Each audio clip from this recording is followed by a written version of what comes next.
నొప్పి మాయం సర్జరీ దూరం ఆపరేషన్ లేకుండా మోకాళ్ల నొప్పులకు ఆధునిక చికిత్స ప్రాణ pain clinic. Sir carry van అంటే ఎక్కడ పడితే అక్కడ రోడ్ల మీద క్యారీ వ్యాన్ అంటే అలాగని ఊహించుకుంటారా సార్? మా క్యారీ వ్యాన్లోని సీసీ కెమెరా ఉంటుంది సార్. మీరు అనుకుంటున్నారేమో ప్రతి క్యారీ వ్యాన్లో సీసీ క్యామ్ ఉంటుంది. ఎందుకు తెలుసండి? అందులో ఇంపార్టెంట్ వాల్యుబుల్స్ పెడతారు, హీరో కానీ హీరోయిన్స్ కానీ. ఒకవేళ ఎవరైనా ఏమో ఆ క్యారీ వ్యాన్కి సంబంధించిన పోతనే దొంగతనం చేస్తే ప్రతి దాంట్లో సీసీ కెమెరా రన్ అవుతుంటుంది. అంటే లొకేషన్ అంటే ఏంటి సార్? మాకు అన్నం పెట్టే అమ్మ సార్ అది. ఆ లొకేషన్ అలా తప్పుడు పనులు చేస్తారని ఎలా ఊహించుకుంటారు సార్? ఇప్పుడు ఒక సినిమా డైరెక్టర్ దగ్గర నుంచి ప్రొడ్యూసర్ వరకు, డాన్సర్ వరకు, మా కొరియోగ్రాఫర్ల వరకు అందరికీ మాకు అన్నం పెట్టే తల్లి సార్ సినిమా ఇండస్ట్రీ. ఓకే, అంటే తల్లిని పక్కన పెట్టుకొని మేము వ్యాపారం చేస్తామా? ఇలాంటి యథవ్యాసాలు వేస్తామా? ఎలా మాట్లాడుతున్నారు? చాలామంది తెలిసి తెలియని వాళ్ళు, ఇంకా వాళ్ళు తిట్టకూడదు, నాకు బూతులు వస్తాయి. కానీ దయచేసి మీకు తెలిస్తే మాట్లాడండి, తెలియకపోతే వదిలేయండి. అవగాహన లేని మాటలు మాట్లాడకండి. క్యారీ వ్యాన్ సెట్లో జరిగింది ఒకడు అంటాడు, క్యారీ వ్యాన్లో జిప్పు తీసి అంటే వీడు వెళ్ళి దగ్గర నుండి జిప్పు తీసాడా? ఏంటి ఆ మాటలు? అదే అమ్మాయికి అన్యాయం విన్నప్పుడే మనకు అనిపిస్తుంది అన్నమాట. అదే నా బాధ. ఇప్పుడు అమ్మాయికి అన్యాయం జరిగింది అనుకోండి, అమ్మాయి న్యాయం కోసం పోరాడుతుంది కదా. డెఫినెట్గా న్యాయమే గెలుస్తుంది సార్. ఎక్కడికి వెళ్ళా దేవుడు అనేవాడు ఉన్నాడు. న్యాయం గెలిస్తే అమ్మాయికి కానీ న్యాయం జరిగితే మా యూనియన్ అంతా అమ్మాయికి సపోర్ట్ ఉంటుంది సార్. లేదు జానీ మాస్టర్ పక్క న్యాయం ఉందంటే జానీ మాస్టర్ పక్క సపోర్ట్ ఉంటుంది సార్. మా యూనియన్లో ఇక్కడ మేము ఉండేది ఏంటి తెలుసు సార్? మీరు మమ్మల్ని అర్థం చేసుకోవాల్సింది ఏంటంటే, మా యూనియన్ ఫస్ట్ ఆయన ప్రెసిడెంట్ నుంచి తొలగించలేదు, పక్కన పెట్టాం. తొలగించలేదు, పక్కన పెట్టాం. ఓకే, ఇప్పుడు వైస్ ప్రెసిడెంట్ ఛార్జ్ తీసుకున్నారు. తొలగించడం అంటే తప్పు చేస్తే తొలగిస్తాం. ఆ తర్వాత మాకు యూనియన్లో కొన్ని రూల్స్ రెగ్యులేషన్స్ ఉంటాయి, ఫెడరేషన్ మా ఛాంబర్లో కొన్ని రూల్స్ ఉంటాయి. ఆయన తప్పు చేసాడని తేలితే పెద్దలు తీసుకునే నిర్ణయాలు వేరే ఉంటాయి. అవి నేను ఇప్పుడు ఇక్కడ చెప్పలేను. అంతేగాని బయటను తెలిసి తెలియని వాళ్ళు తొలగించారు, తీసేశారు. తొలగించడం కాదు సార్. ఇప్పుడు మీకు రీసెంట్గా జనసేనలో కార్యకలాపాల నుంచి పక్కన పెట్టారు. ఆయన తప్పు చేశాడని తెలితే వాళ్ళు ఏం నిర్ణయం తీసుకుంటారు, వాళ్ళ ఇష్టం అది. అలాగే మా యూనియన్లో కూడా రూల్స్ ఉంటాయి. ఇప్పుడు నేను తప్పు చేసినా, మాకు ఈరోజు నేను ఒక అమ్మాయిని ఏడిపించాను ఎలిగేషన్ వచ్చింది అనుకోండి, నన్ను ముందు ఒక పక్కన పెడతారు, పని ఆపుతారు. ఎందుకంటే ఇలాంటి వాడు ఉంటే ఇంకా మనకి చెడ్డ పేరు వస్తుందని మా యూనియన్లో పని ఆపి అది ఎంతవరకు నిజమో తేలిన తర్వాత అవసరమైతే నన్ను బయటకు పంపించేస్తారు. అండ్ ఏంటంటే తీసి పక్కన పెడతారు, ఇవన్నీ బాగానే ఉంది. మెయిన్గా జానీ మాస్టర్ ఇష్యూ విషయానికి వచ్చేటప్పటికి చాలా సంవత్సరాల నుంచి ఇలా జరుగుతూ ఉంది. సో జరుగుతూ ఉన్నా కానీ నాకు అవకాశాలు ఇక్కడైతే కోల్పోతానేమో అని చెప్పేసి నేను ఇప్పటి వరకు బయటికి రాలేదు. కానీ ఇప్పుడు అంటే ఆవిడ ఎందుకు వచ్చి బయటికి ఇలా చెప్పాల్సి వచ్చింది? మెయిన్ రీజన్ అవకాశాలనే ఇవ్వనికోకుండా చేయడం వల్ల వస్తుందని అనుకోవచ్చా?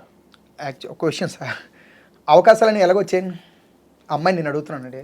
నేను అమ్మాయికి కించపరిచినట్టు మాట్లాడలేదు. నేను ఇప్పుడు ప్రస్తుతానికి ఇప్పుడు జానీ మాస్టర్ తరపు మాట్లాడతాను, తర్వాత అమ్మాయి తరపు నుంచి కూడా మాట్లాడతాను. నేను అమ్మాయికి ఎలాగొచ్చే అవకాశాలు ఎవరు మీరు చెప్పండి. జానీ మాస్టర్ గారికి ఇప్పించారు. ఎవరు ఇప్పుడు కొరియోగ్రాఫర్ కూడా ఎలాగైంది? జానీ మాస్టర్ గారి తరపు నుంచి కదా అయింది. కాబట్టి అవకాశాలు రావట్లేదని ఎలాగంటారు? ఇక్కడ ఇద్దరికి కోఆర్డినేషన్ సరిగ్గా లేదు. ఇన్ని సంవత్సరాలు కలిసి ఉన్న వాళ్ళు ఇప్పుడు ఎందుకు విడిపోయారు అనేది వాళ్ళకి తెలుస్తుంది. ఇది ఎక్కడ జరిగింది అనేది రేపు మాస్టర్ గారు వచ్చి నోరిప్పితే తెలుస్తుంది, ఆ అమ్మాయి మీడియాకు వచ్చి మాట్లాడితే తెలుస్తుంది. అండర్స్టాండింగ్ లేడం పోవడం జరిగిన కమ్యూనికేషన్ గ్యాప్ ఏది, ఇది ఎంతవరకు నిజమనేది వాళ్ళిద్దరు మాట్లాడాలి. మనం ఎంతవరకు చూస్తాం? ఇక్కడ నుంచి ఇక్కడ ఏం, ఇప్పుడు మీరు నా దగ్గర కూర్చున్న వరకే మీకు నేను చూడగలను. మీ జోబీలో ఏముందో, మీ మనసులో ఏముందో నాకు ఎలా తెలుస్తుంది? అది నేను గెస్ట్ చేసి నీ మనసులో ఇదే ఉందని నేను చెప్పలేను కదా. మీరు మాట్లాడితే నీ మనసులో ఏముందో నాకు తెలుస్తుంది. కాబట్టి ఇది ఆలోచి చెప్పాలి. ఇప్పుడు దాకా మాకు తెలిసింది మేము చెప్తున్నాం. ఏంటి? కార్డు ఇప్పించింది, కార్డు ఇవ్వమని చెప్పి, అసలు యాక్చువల్లీ జరిగిన విషయం చెప్తానండి. ఫస్ట్ కార్డు ఇవ్వద్దు అనేది కూడా మాస్టర్ గారే, తర్వాత కార్డు ఇవ్వమని చెప్పింది కూడా మాస్టర్ గారే. ఈ మధ్యలో ఏం జరిగింది అనేది మేము తెలుసుకొని నేను చెప్తా. ఎందుకంటే ఈ మధ్యలో ఏం జరిగిందో నాకు తెలియదు. కానీ ఇక్కడ ఏం జరిగిందంటే, మా సెక్రటరీ గారు ఇవ్వద్దు అన్నారని చెప్పి కొన్ని మీడియాలో వచ్చింది. సార్ ఇక్కడ సెక్రటరీ గారు ఇవ్వడానికో ప్రెసిడెంట్ గారు ఇవ్వడానికో జరిగేది కాదు సార్. మా యూనియన్లో ఒకరు కార్డు ఇవ్వాలంటే వాళ్ళు వర్తబుల్లా కాదా, వాళ్ళ కొరియోగ్రఫీ వచ్చే రాదా. ఇప్పుడు కొన్ని లక్షల కోట్లు పెట్టి మనం ఒకరోజు కాల్ షీట్ పెట్టుకుంటాం. ఎంతమంది వస్తారు వర్క్ చేయడానికి? ఆర్ట్ డిపార్ట్మెంట్ వస్తుంది, ప్రొడక్షన్ వాళ్ళు వస్తారు, కెమెరామెన్ డిపార్ట్మెంట్ వస్తుంది, కొరియోగ్రాఫర్లు వస్తారు, డాన్సర్లు వస్తారు. వాళ్ళకి ఫుడ్ గిడ్ అని ప్రొవైడ్ చేసిన తర్వాత ఆ కొరియోగ్రాఫర్కి డ్యాన్స్ కంపోజ్ చేయడం రావట్లేదు, షూట్ చేయడం రావట్లేదు అంటే ఆ రోజు అంతా వేస్టే కదా. అంతే. ఆవిడ వర్తబుల్లా కాదా? మా యూనియన్ చెడ్డ పేరు రాకూడదు కదా. ఓకే, అంటే ఫస్ట్లో వద్దు అని చెప్పడానికి గల రీజన్ అంటే వచ్చారాదా అనే ఉద్దేశంతోనే వద్దని చెప్పి అయ్యి ఉండొచ్చు. ఇది ఇప్పుడు అదే చెప్తున్నాను కదా, వాళ్ళు వచ్చి నోరెప్పాలి. ఫస్ట్లో కార్డు ఇవ్వద్దని ముంబై కార్డు ఆవిడది. ముంబై నుంచి క్లియరెన్స్ లెటర్ లేకుండా, ముంబై కార్డు నుంచి క్లియరెన్స్ లెటర్ రాకుండా మా దాంట్లో కార్డు ఇవ్వడానికి వీల్లేదు. 2-3 యూనియన్లో కార్డులు ఉండకూడదు, ఒక దగ్గర ఉండాలి ఎక్కడున్నా సరే. అంటే స్టేట్ కి ఇట్లా యూనియన్స్ ఉంటాయి సార్, డెఫినెట్గా ఉంటాయి. ఇప్పుడు మనకి టాలీవుడ్, కోలీవుడ్, బాలీవుడ్, మాలీవుడ్ అని ఎలాగ ఉన్నాయో యూనియన్లు కూడా అలాగే ఉంటాయి కదా. లాంగ్వేజ్ తగ్గట్టు ఉంటుంది కదా. ఓకే. దేనికి ఏ 24 క్రాఫ్ట్స్ అక్కడ పడితే అక్కడే ఉంటాయి. ముంబై 24 క్రాఫ్ట్స్ వేరే ఉంటుంది, కర్ణాటక ఉంటుంది, తమిళనాడు ఉంటుంది, మన తెలుగులో ఉంటుంది. ఓకే. 24 క్రాఫ్ట్స్ పనిచేస్తేనే కదా సినిమా.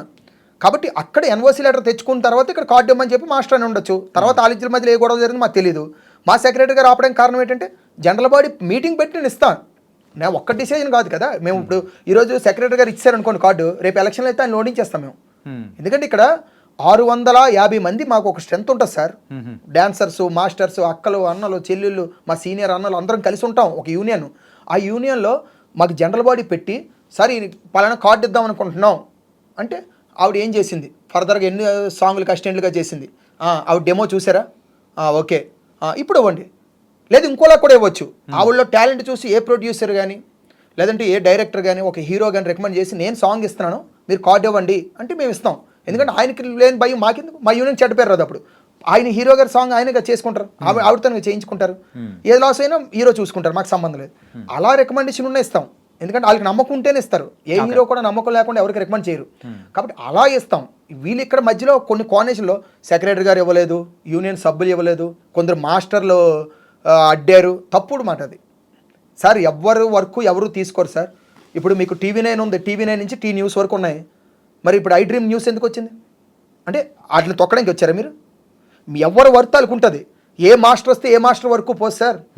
జానీ మాస్టర్ స్టైల్ వేరు, శేఖర్ మాస్టర్ గారిది వేరు, గణేష్ మాస్టర్ వేరు, భాను మాస్టర్ వేరు, రఘు మాస్టర్ వేరు, యశ్వంత్ మాస్టర్ వేరు, మా విజయ్ మాస్టర్ గారిది వేరు, పొలంకి విజయ్ మాస్టర్ స్టైల్ వేరు. ఒక్కొక్క మాస్టర్ ఒక్కొక్క వేరియేషన్, వేరే స్టైల్ అంటున్నారు కదా. ఓకే. సో ఇప్పుడు ఈ జానీ మాస్టర్ ఇష్యూ అనేది ఎంత పెద్దగా అయింది అంటే ఎవరు ఎక్స్పెక్ట్ చేయని విధంగా అందరి ఫోకస్ అనేది కూడా ఆ ఇష్యూ మీద జరుగుతూ ఉంది. మిగతా మాస్టర్ల యొక్క మైండ్ సెట్ అనేది కూడా ప్రెజెంట్ ఎలా ఉందనుకోవచ్చు? అసలు మిగతా మాస్టర్లు అందరూ మేమేమనుకుంటాం తెలుసు సార్, మనతో కలిసి ఒక మాస్టర్ ఇలా ఎలిగేషన్ వచ్చింది, ఆయన తప్పు చేసుంటే డెఫినెట్గా మనం సపోర్ట్ చేయదు. తప్పు చేసుంటే డెఫినెట్గా ఏ మాస్టర్ సపోర్ట్ చేయడు సార్. తప్పు చేయకపోతే ఆయన కాపాడుకోవాలని చూస్తాం. ఎందుకంటే ఆయన మాకు ఫ్యామిలీ మెంబర్ సార్. ఈవెన్ ఈ అమ్మాయి కూడా మా ఫ్యామిలీ మెంబరే, మా కార్డు హోల్డ్ మెంబరే. అమ్మాయి డాన్సర్, ఇప్పుడు కొరియోగ్రాఫర్ కూడా. కాబట్టి ఆవిడ తప్పు చేసిన లేడీస్కి అన్యాయం జరిగితే మేము ఈ మాస్టర్ని కాపాడాలని చూడం సార్. నిజంగా ఆయన తప్పే చేస్తుంటే మా యూనియన్లో ప్రతి మాస్టర్ నుంచి అందరూ కూడా అమ్మాయికి వెనకాల నుంచి ఉంటాం. ఓకే. లేదు తప్పు చేయలేదంటే మేము మాస్టర్ తరపు నుంచి ఉంటాం. ఎందుకంటే మా ఫ్యామిలీ ఇప్పుడు మాకు 5 ఏళ్ళలో మాకు ప్రతిదీ ముఖ్యమే. ఇది మేము కలిసి ఉంటేనే మా యూనియన్. కాబట్టి మా యూనియన్లో ఏ ఒక్క మనిషి కూడా తప్పు జరగకూడదనే కోరుకుంటున్నాం. మేము ఇప్పుడు దాకా దేవుని ప్రార్థించేది ఏంటంటే ఇది ఎటుపక్కైనా సరే ఒకరికే న్యాయం జరుగుతుంది, ఒకరికి అన్యాయం పక్కా జరుగుతుంది. అంటే అన్యాయం అనట్లేదు, తప్పు చేస్తే వాళ్ళు శిక్షించబడతారు. ఆ పర్సన్ మా నుంచి తప్పు చేసి వెళ్ళిపోయినా మేము బాధపడతాం, ఇన్ని రోజులు మాతో కలిసి ఉన్నాడు కదా. లేదా అమ్మాయి వెళ్ళిపోయినా మేము బాధపడతాం, ఇన్ని రోజులు మాతో కలిసి ఉంది కదా అని. కాబట్టి మా యూనియన్లో ఇలాంటివి జరగడానికి ఆస్కారం లేదు సార్. ఇది ఎందుకు జరిగిందా అనేది మేము నిజంగా దాంట్లోంచి బయటకు రాలేకపోతాం.